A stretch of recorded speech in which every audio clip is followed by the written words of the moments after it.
दुनिया के कितने देशों पर था अंग्रेजों का शासन? आपको बता दें कि ब्रिटेन ऐसा देश है जिसने भारत पर 200 साल तक राज किया था। आइए जानते हैं कि भारत के अलावा ब्रिटेन ने किन किन देशों पर शासन किया था। 200 साल तक किया भारत पर राज। ब्रिटिश साम्राज्य, जिसे इतिहास में ब्रिटिश राज के नाम से भी जाना जाता है, 19वीं और 20वीं सदी में दुनिया का सबसे बड़ा साम्राज्य था। अपने जन्म पर यह दुनिया के लगभग 56 देशों पर प्रत्यक्ष और अप्रत्यक्ष रूप से शासन करता था। भारत में मुगल शासन को उखाड़ फेंकने के बाद अंग्रेजों ने 200 साल तक भारत पर राज किया। भारत की ही तरह अंग्रेजों ने दुनिया के कई देशों में मुस्लिम शासकों को हटाकर अपनी सत्ता काबू की थी। आइए जानते हैं वो कौन कौन से देश थे जिन्हें अंग्रेजों ने गुलाम बनाया था। किन किन देशों को बनाया था गुलाम। ब्रिटिश साम्राज्य का विस्तार 16वीं से 20वीं शताब्दी तक रहा था। इस दौरान ब्रिटेन ने दुनिया के विभिन्न हिस्सों में अपनी सत्ता स्थापित की।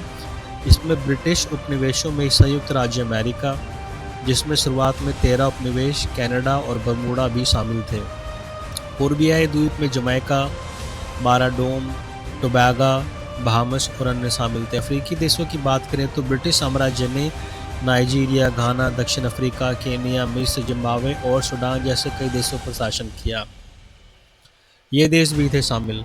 एशियाई देशों में Bharat, Pakistan, Bangladesh, Sri Lanka, Myanmar, Malaysia, Singapore, Hong Kong, Oceania, Australia, New Zealand, प्रशांत महासागर जैसे कई द्वीप ब्रिटिश के अधीन रहे। इसके अलावा मध्य पूर्व और दक्षिण अमेरिका में भी अपनी पकड़ बनाई। इसके अलावा ब्रिटेन में Somalia, Iran, Sudan, Bahamas, Bahrain, Uganda, Kenya, Fiji, Nigeria, Ghana, Jordan, Malta, Oman, Qatar जैसे में भी अपनी जड़ें स्थापित की। वहीं आज भी कुछ देश ऐसे हैं जो अंग्रेजों के गुलाम हैं और उन्हीं के अधीन काम कर रहे हैं।